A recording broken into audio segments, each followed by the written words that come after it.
to take the time to register yourself. Okay, so hang on. So if you look at my screen here, you will see a QR code, right? So the QR code is for you to register yourself. So the response 1 to 4 will be for your attendance.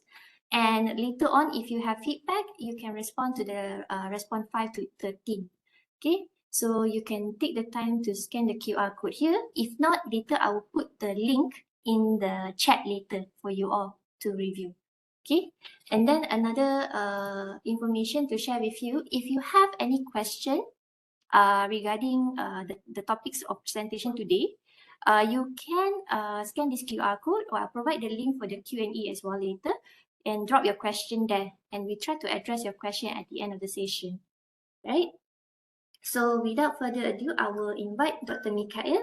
But before that, I'll just give you a bit of background to Dr. Mikael's background in terms of his experience. So Dr. Mikael Gencay, he's a medical microbiologist by profession, and he obtained his doctorates in infectious disease diagnostics from the Faculty of Medicine at the University of Helsinki in Finland. So by profession, his focus revolves mainly on serum-based biomarkers, evidence generation, scientific communication, publication strategy, as well as conducting clinical studies before and after a new product is launched. So before or prior joining to Roche, Dr. Mikael has been working mostly in the infectious disease arena and projects not only in the Finland countries, but beyond Finland as well. He has worked in University of Sydney as well as University Hospital of Basel in Switzerland. So he has more than 20 peer-reviewed publications in the field of diagnostics and biomarkers. So without further ado, let's invite Dr. Mikael for the session. Okay, I will stop sharing now.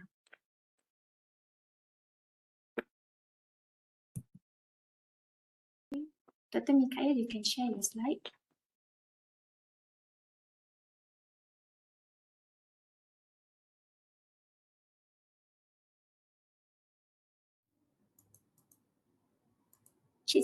I'm trying to share, just a second. I'm trying again here.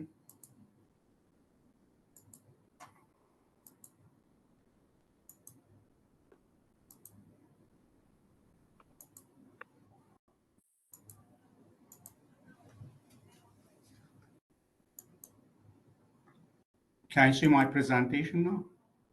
Yes, you need to click presentation, please. Thank you. Is it in presentation mode now? Yes, you can click the hide button. Okay. So, can I start? Dr. Mikael, they cannot hear you. Let me try again. Something is not working. Just a second. Let me try again.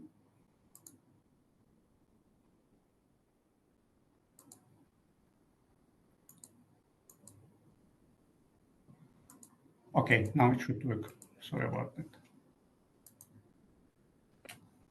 Can you see now?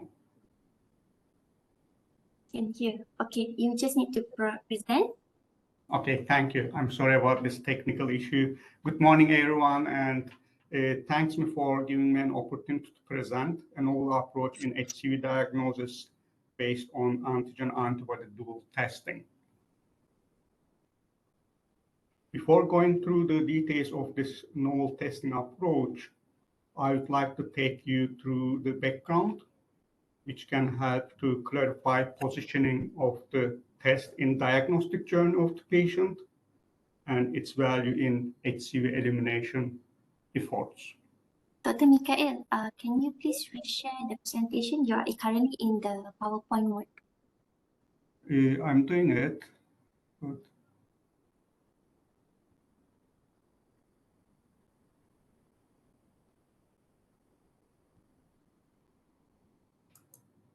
how about now?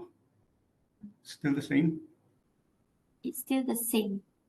Okay, you know what, Amal, if you like, you can share, because I'm having some technical issues here. Please share the slide deck you have. Okay, I will do that.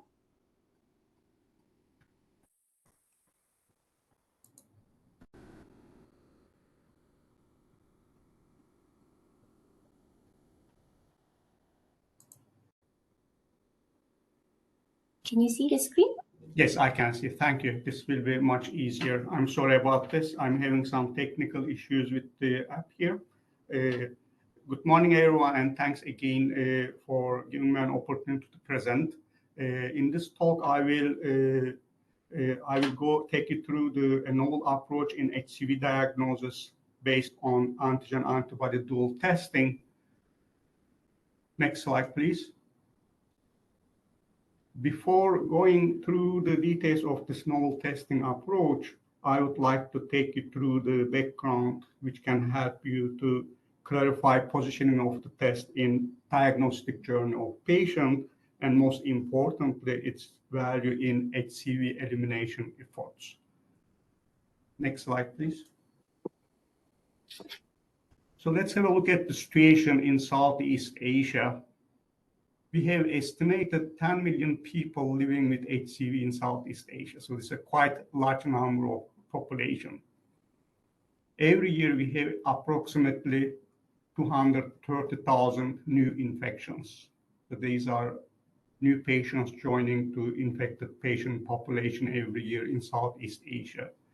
The deaths per year approximately is 38,000 per year caused by HCV and HCV-related conditions. So, of course, WHO has a goal to eliminate by 2030 the HCV. To achieve that, WHO put a goal, reduce the infection rate by 90% and reduce the deaths by 65% by 2030. Quite ambitious goals, and we have, of course, a lot of work to do here all together. The next slide, please. So if you look at the situation globally and regionally, only 21% of chronically infected HCV-infected patients know their status. So only 21% globally. And only 13% of them are on treatment or have access to treatment. So rate is very, very low. If you look at the Southeast Asia, only 7% of infected patients know their status, and 5% of them only have access to treatment. These numbers are coming from WHO and representing 2019 estimations. Next slide, please. If you look at the transmission, of course, most common transmission route is exposure to infected blood or blood products, like unsafe injections, people with injecting drugs. It's one of the most common routes. Unsafe healthcare, unscreened blood transfusions or donated blood products, tattooing, unsanitary conditions, tattooing, and hemodialysis. These are most common routes. There are other routes, of course, sexual contact, organ or tissue transplantation, then maternal transmission from mother to child, but these are, of course, less, under 5% risk, but these are commonly observed transmission routes of the HCV infection. Next slide, please. If you look at the overview of the virus, we have 8 genotypes with a total of 93 subtypes, so many, many subtypes.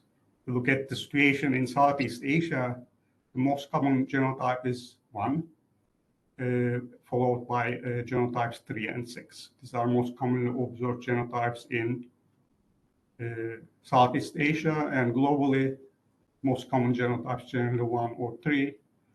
Depending on the studies, of course, how the things are done, but these are most commonly observed genotypes in the Southeast Asia region. If you look at the HCV, of course, HCV causes, as you all know, both acute and chronic infection. Unfortunately, if it is undiagnosed or untreated, it can lead to liver fibrosis and end-stage cancer, of course. Next slide, please.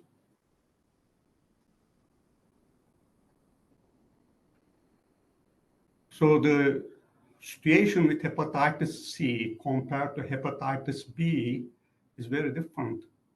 Majority of the patients develop chronic infection, HCV infected patients, and chronic infection development rate is much higher than hepatitis B, for example. Only 25 to 45% of patients are able to clear the infection.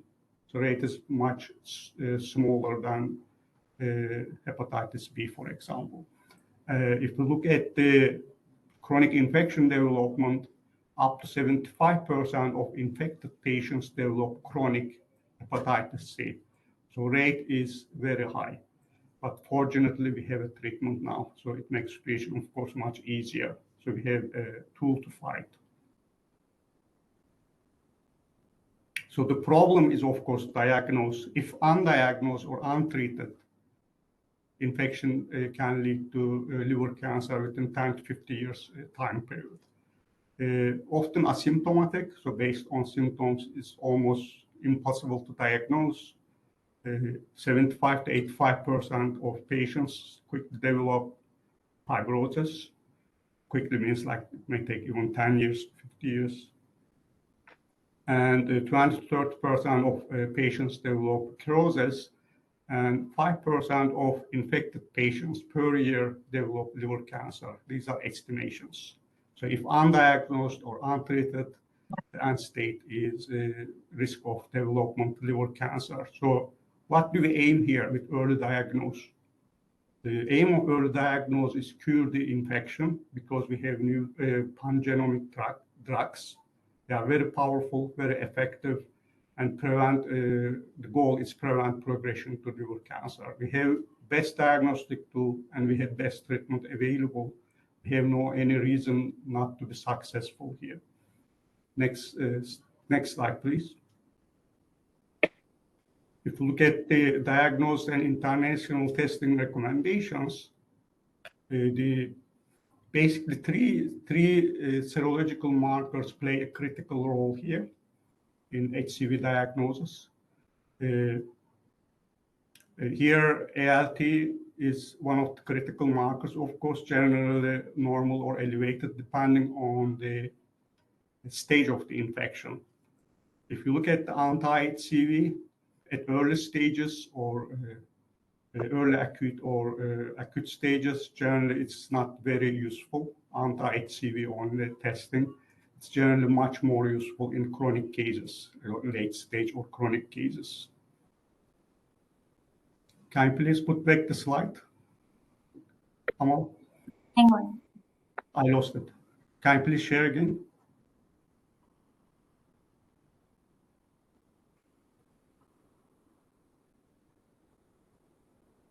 Yeah, it's coming now. Sorry about this. So situation with anti-HCV, of course, in diagnosis is limited, and it's mostly useful in chronic cases. At acute or early acute stage, anti-HCV based testing only is not so useful. In this case, previous slide. In this case, HCV RNA antigen tests become quite critical, especially early stage, early acute or acute stage, because they are detectable after a couple of weeks and brings value in this kind at this early stage or early acute stage of the infection. So HCV RNA or HCV core antigen tests are quite critical at those stages.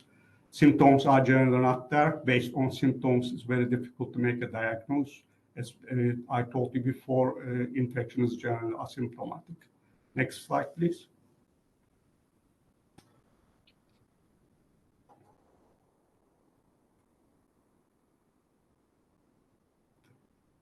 So here what we see is early diagnosis of acute infection recommended by EASL.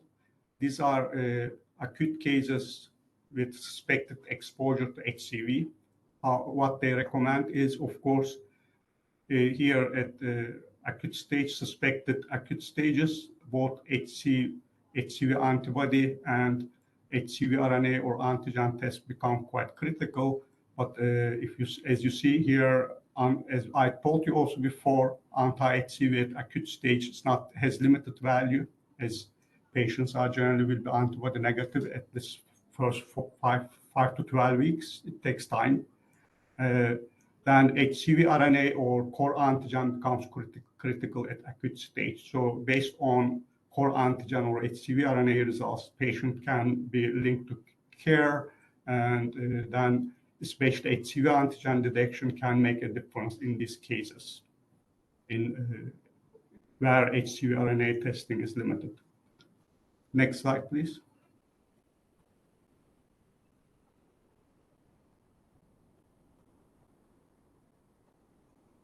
So in chronic cases, again, anti-HCV testing plays a critical role. And when it is reactive, it should be reflexed to HCV RNA or HCV core antigen testing. Reactive samples should be reflexed to HCV RNA, where it's available. If not, then HCV core antigen, of course, it becomes a tool here. If detected, patient should be linked to care. So HCV RNA is still the gold standard, I have to underline, diagnosing of active infection. But since 2020, EASL is recommending also HCV core antigen, EASL recommendation, European Association of Study Liver Disease Organization. The recommendation is if HCV RNA is not available, HCV core antigen also can be used to confirm the viremic cases or HCV infection. Next slide, please.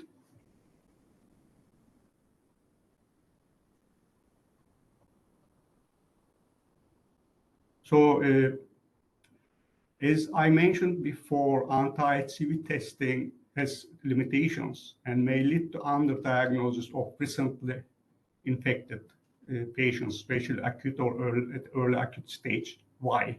And I'll try to explain a few statements here. The first of all, the antibody development, anti-HCV antibody development takes up to 12 weeks following the exposure. So there's up to 12 weeks of window period where antibody is not detectable. In these cases, actually similar to HIV, the HCV RNA and core antigen, HCV core antigen tests become quite important because at first 2 weeks following the exposure, within first 2 weeks, they are detectable. So here, HCV core antigen or HCV RNA becomes very critical. And another disadvantage is anti-HCV based diagnosis might miss the early phase infections, as I repeated a few times, and especially early phases because of long seroconversion time. During the seroconversion time, up to 12 weeks, anti-HCV antibodies are negative. Next slide, please.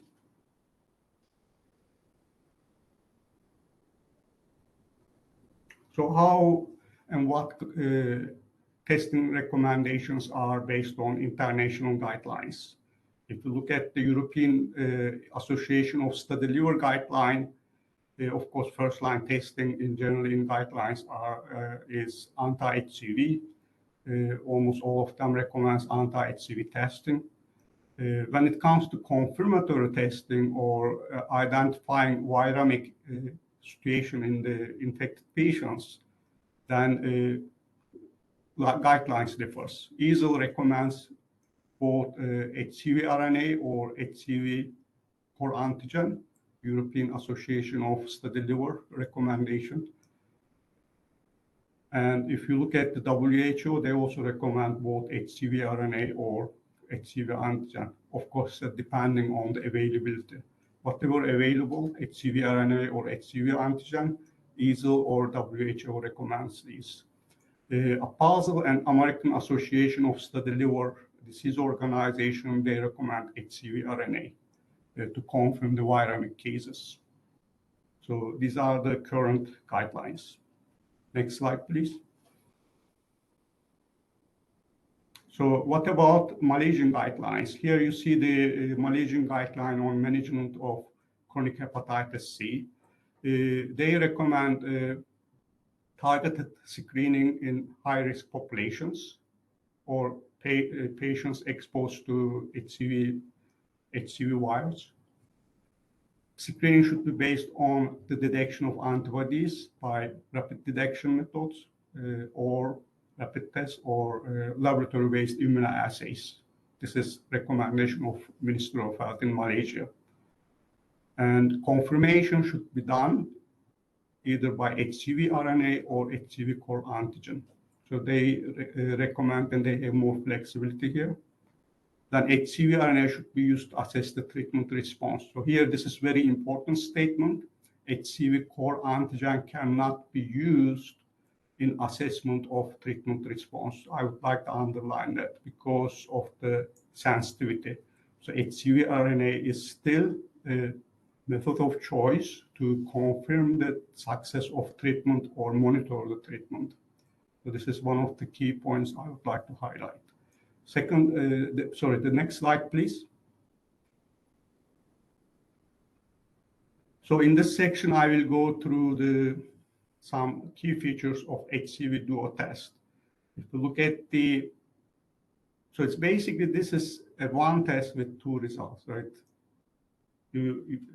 One sample, patient sample, you generates both antigen and antibody results or combined results. So intended use is an immunoassay for qualitative determination of HCV core antigen and antibodies to HCV. So it's a qualitative test. It's not a quantitative test. I would like to underline this. It's a qualitative test and for screening purposes. The test in conjunction with other laboratory tests should be used together with clinical information, and it may be used as an aid in diagnosis and screening of the HCV infection. And also it can be used in blood donor and organ donor screening. The test is useful also for those group of population. And sub-results, as I told you before, it generates antigen and antibody results from the same samples simultaneously, are intended as an aid in the selection of confirmatory testing. So what you should be doing after getting this results defined actually based on your local testing guidelines. So you should follow your local testing guidelines, what to do with these sub-results. Next slide, please.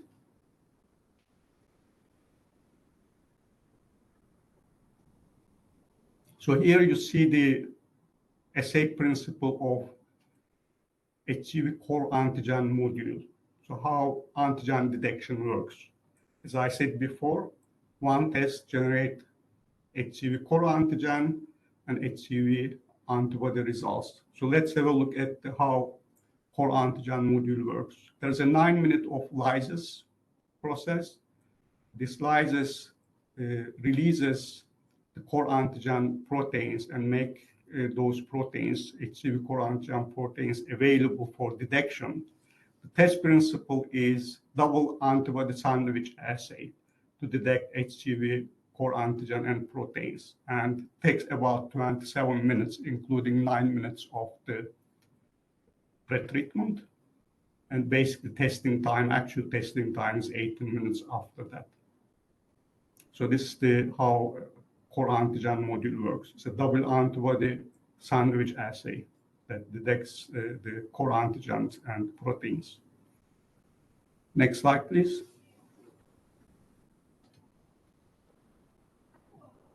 If you look at the antibody module from the same sample, antibody module is targeting antibodies, of course, to HCV.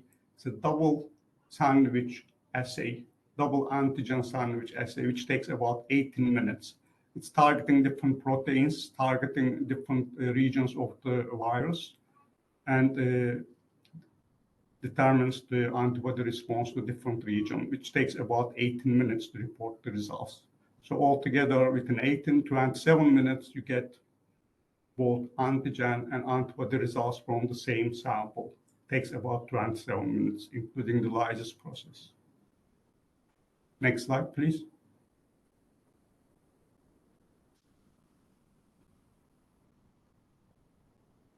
If you look at the antibody module, anti-HCV module, this module is targeting NS core region and non-structural protein regions of the virus. So it consists of synthetic peptides and recombinant proteins, and these are cross-reactive and designed to detect all genotypes of the HCV virus. So there are cross-reactivity between the genotypes by targeting these regions. So it ensures and secures detection of different HCV genotypes by this design. Next slide, please.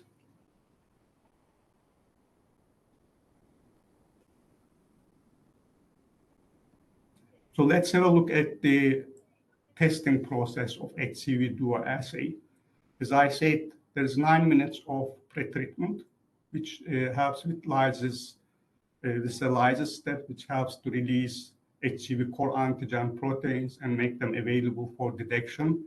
And with the additional 18 minutes, we get HCV core antigen and anti-HCV results. So we have two sub-results, core antigen and anti-HCV.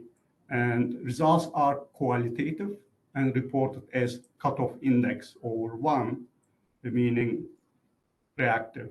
There's no gray zone, either positive or negative. There's no gray zone in this test. And then third result you get in following the individual results, combined results also reported as cutoff index, as reactive. Next slide, please.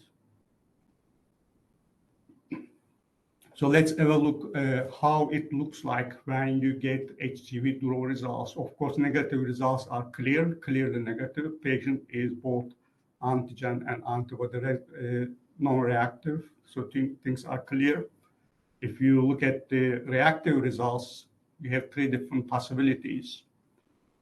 First possibility, of course, patient is antigen positive, antibody negative. This is acute, early acute phase or acute case.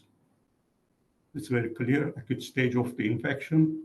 If you look at the second scenario, both antigen and antibody positive, these are generally chronic cases, and both tests are reactive.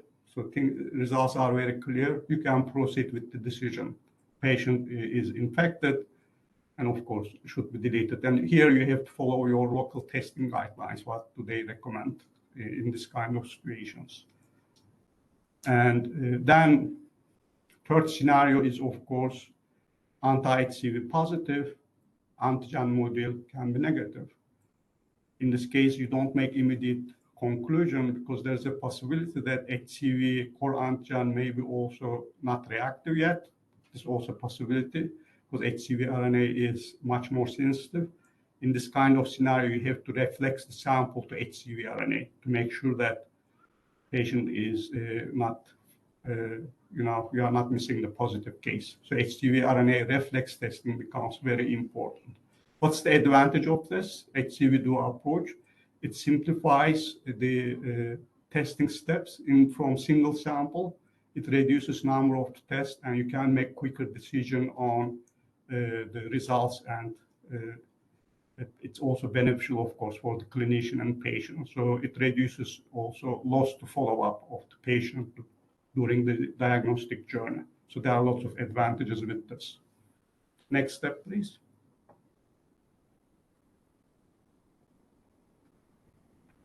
So if you look at what advantages HCV duo brings, the dual antigen and antibody testing approach, it enables earlier detection of HCV infection.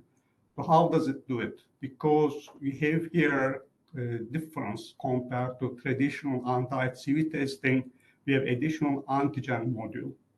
So you get both antigen and antibody results. Of course, it comes with advantages. It shortens the diagnostic window.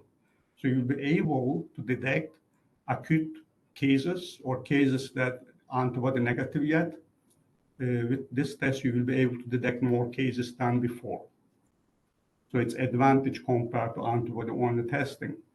And then, of course, it enables earlier detection of acute or early acute stage infection when a patient is still antibody negative. As I said before, up to 12 weeks, it may take time till patient has detectable antibodies. And of course, by detecting early, you reduce the transmission rate, and also treatment can be started earlier, so you don't lose the patient. Next step, please. Next slide, please. So let's have a look at the performance of the assay.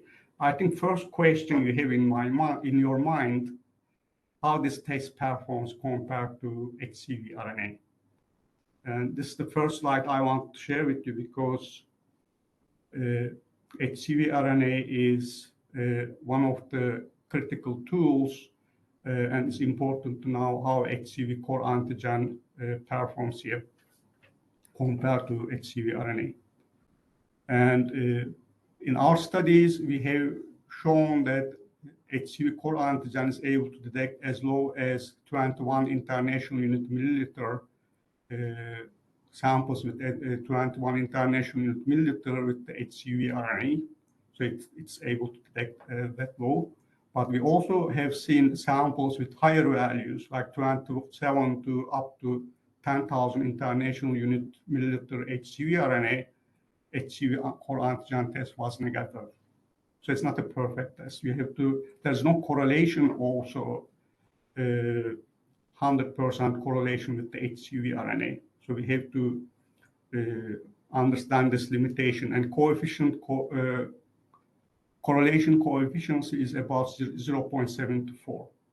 And so HCV RNA still is a gold standard and is most sensitive test. Of course, HCV core antigen comes with a lot of other advantages compared to anti-HCV. So HCV core antigen is not aiming to replace the HCV RNA testing. So this is something I wanted to underline. And it's a qualitative test again, it's not a quantitative test.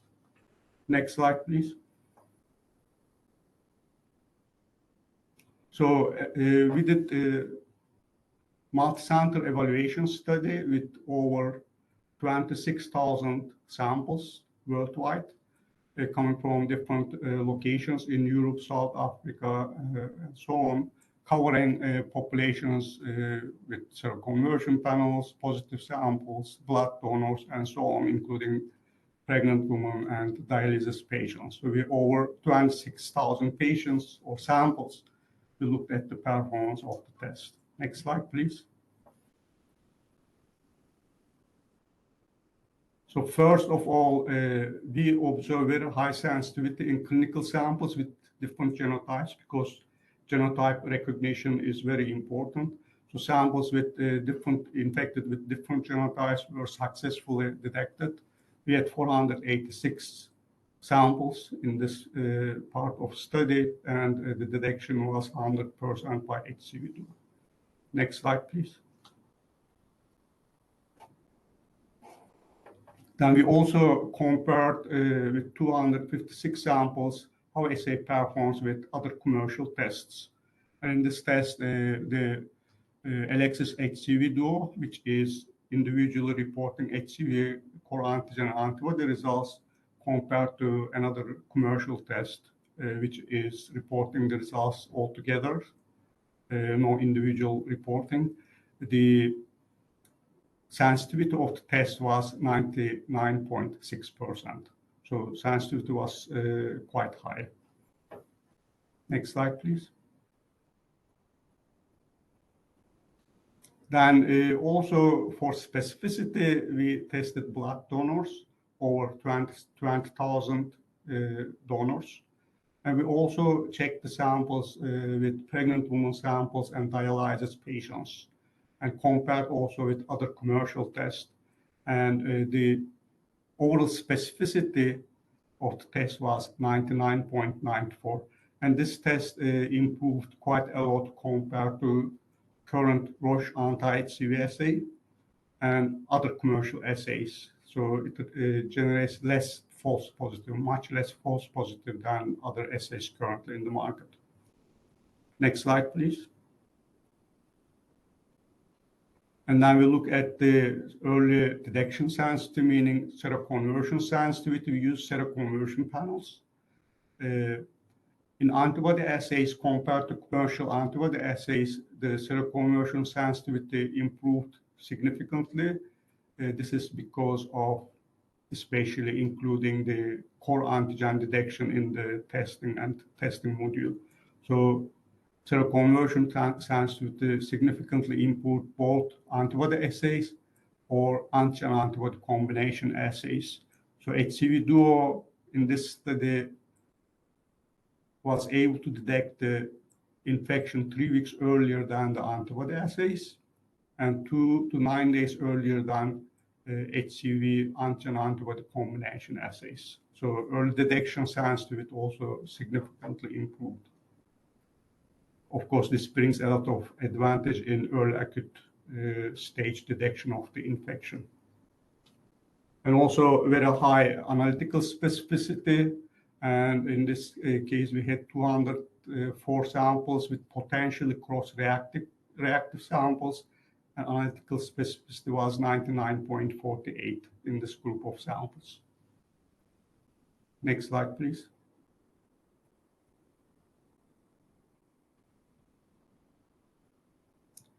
And next slide, we already talked about blood donors.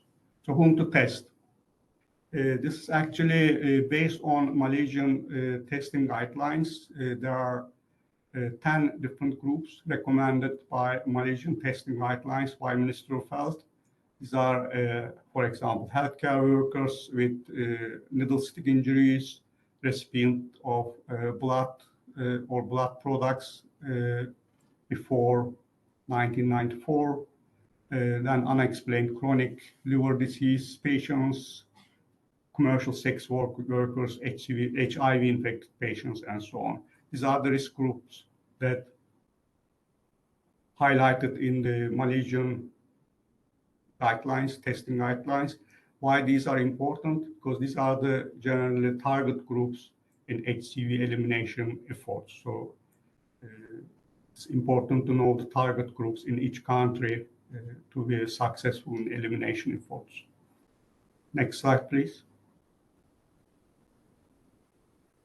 Then testing algorithm of Malaysian testing guidelines by Minister of Health and how HCV Duo fits to this algorithm. Malaysian testing guidelines recommends HCV screening test. It can be a rapid test or laboratory-based test. If reactive, this step is important, confirmatory testing either HCV core antigen or HCV RNA. So here, HCV dual antigen antibody testing brings a value because it reduces the unnecessary steps, so patient diagnosis can be much faster. And of course, this helps with the loss to follow-up, because the major problem in HCV or any other infections, in diagnosis, loss to follow-up of the patient. So with this test, this is eliminated, and diagnosis can be faster and treatment can be initiated also faster. Next step, please. So let's have a look at the clinical value of HCV Duo. It helps and how it can support the WHO strategy in elimination efforts and control of HCV infection. First of all, early diagnosis.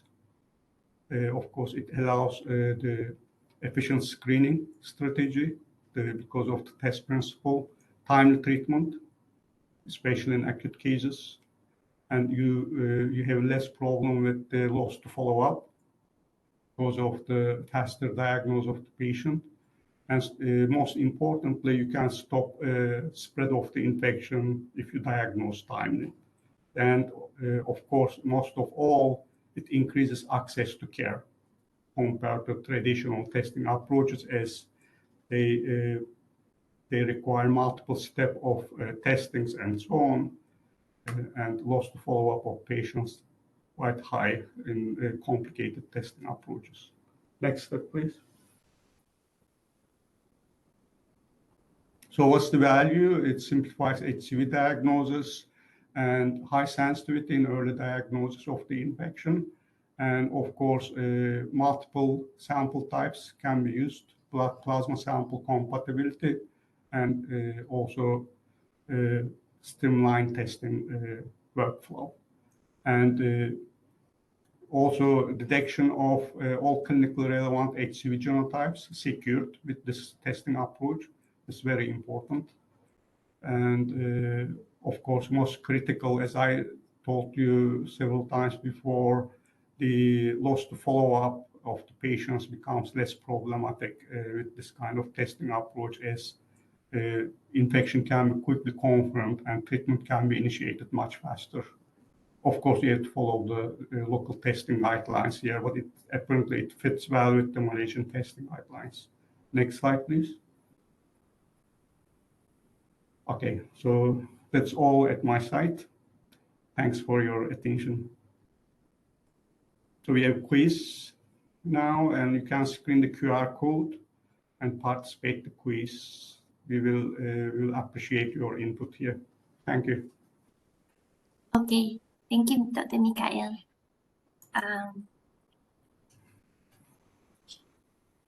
Check a question. We take some quiz first, if it's okay, because there's about 8 questions that we have passed for those who have scanned before. And also after that, we address some questions. So we'll just do a quick one, if that's okay with you, before we pass on to the Q&A. Okay? Yeah. Right. So let me open up the presentation here.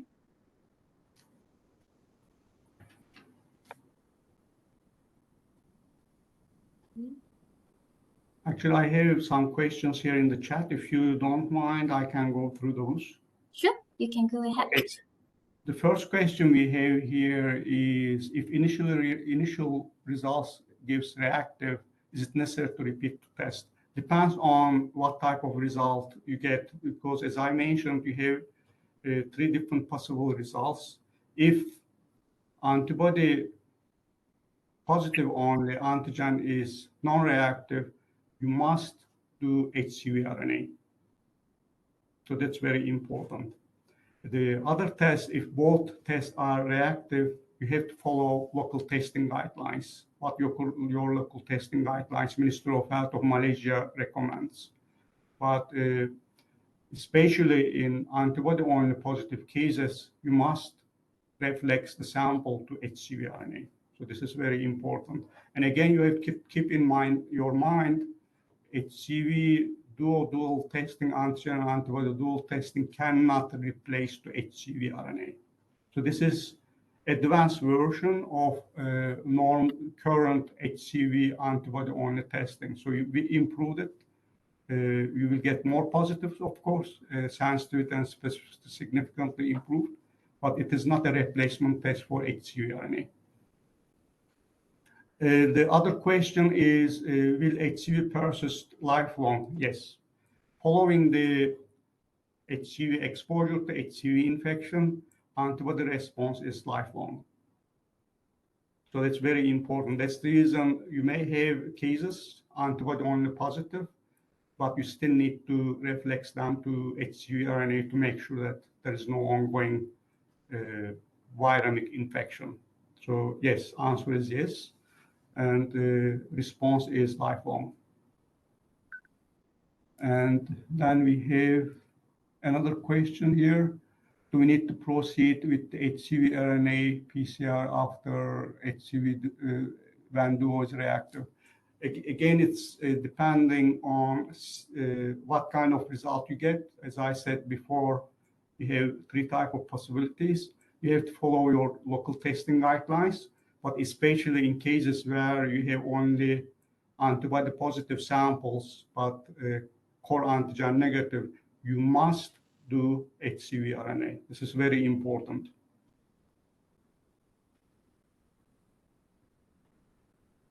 I think these are all questions I have here. Dr. Mikael, I think there's one question in the Menti. Let me check that. Yeah, so this is the question.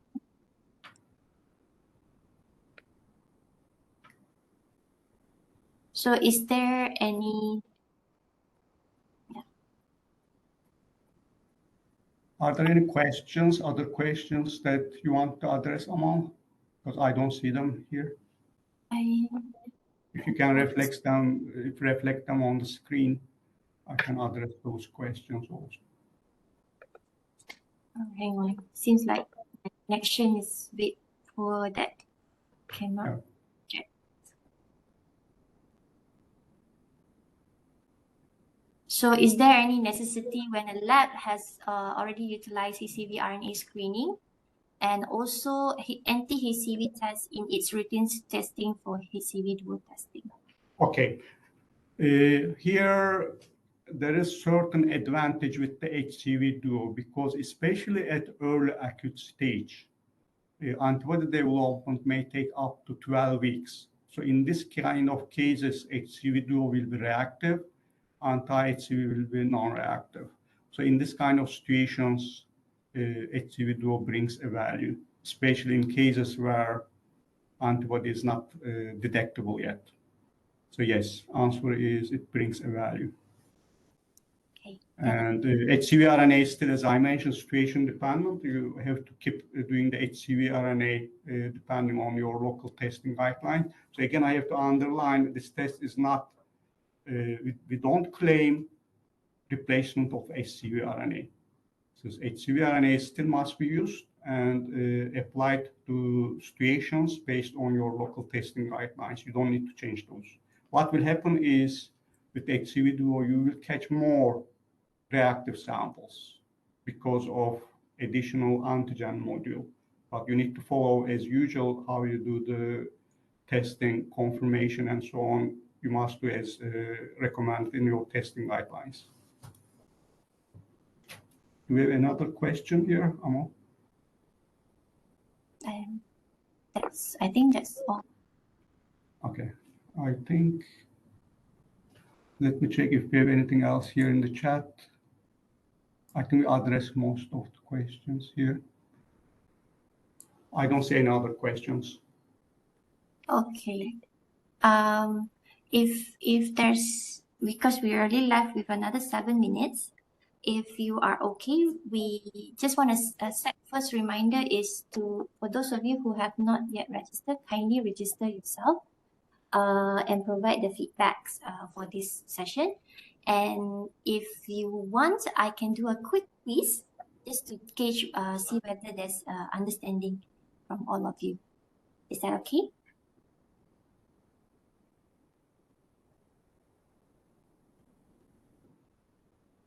Okay, maybe I'll just do a quick one and present this. And if those of you are on the line, you can try and dial into the Menti and scan the QR code, or you can dial the www.menti.com and use the code 85861638. Okay. I don't see response.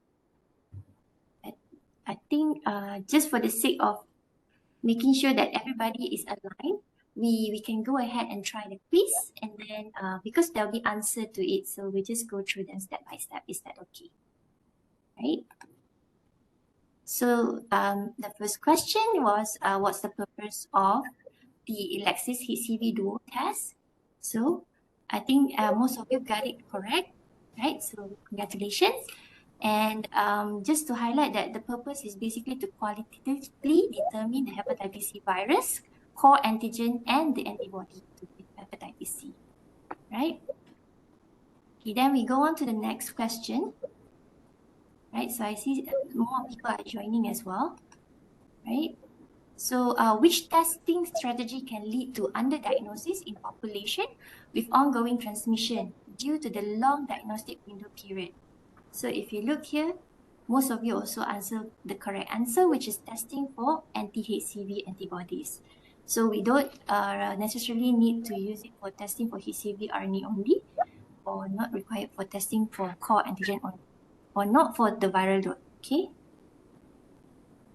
Then we go to the third question. Right, so how can direct viral marker like hepatitis C RNA or core antigen help early detections of hepatitis infections?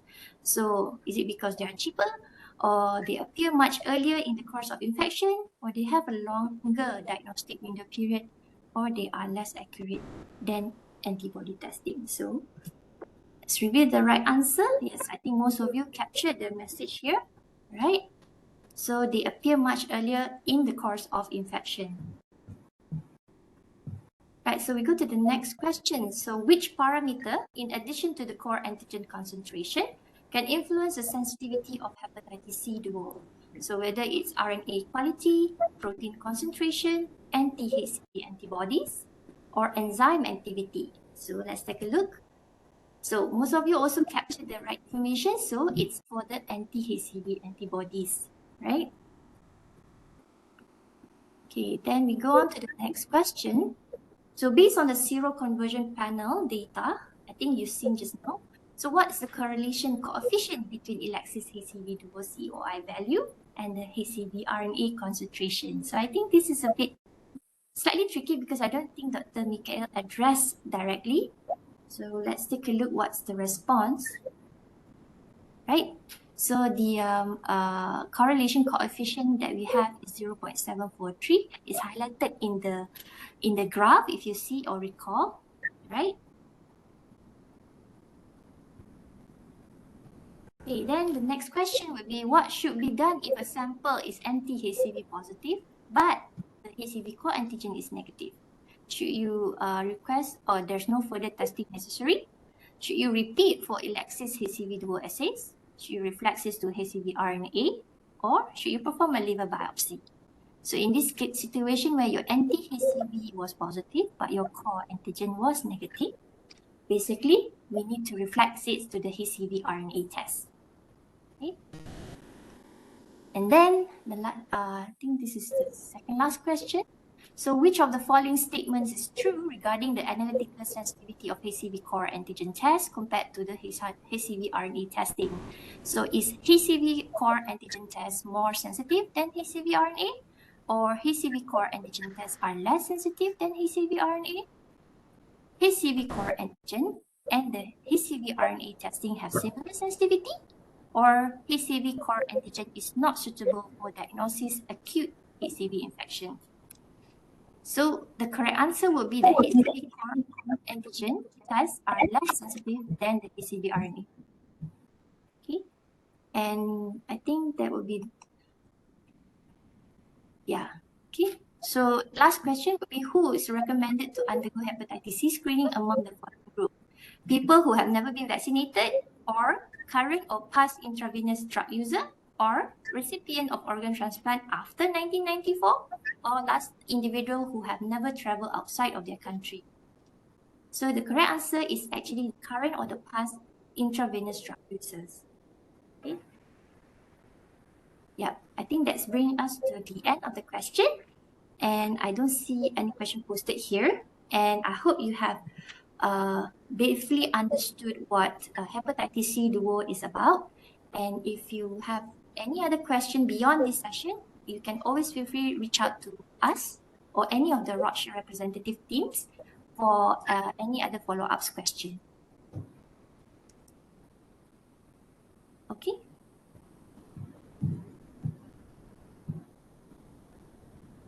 I think there's nothing more from our end.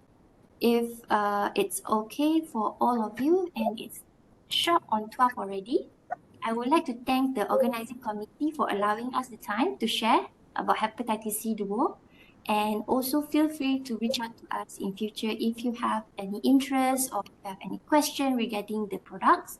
We will be more than delighted to share with you. And pass back to Encik Sapan.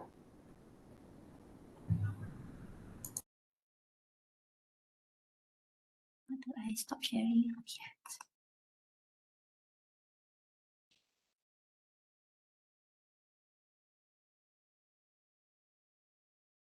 So another reminder, if you have not filled out the registration form, kindly do the registration so that we can prepare the certification for you.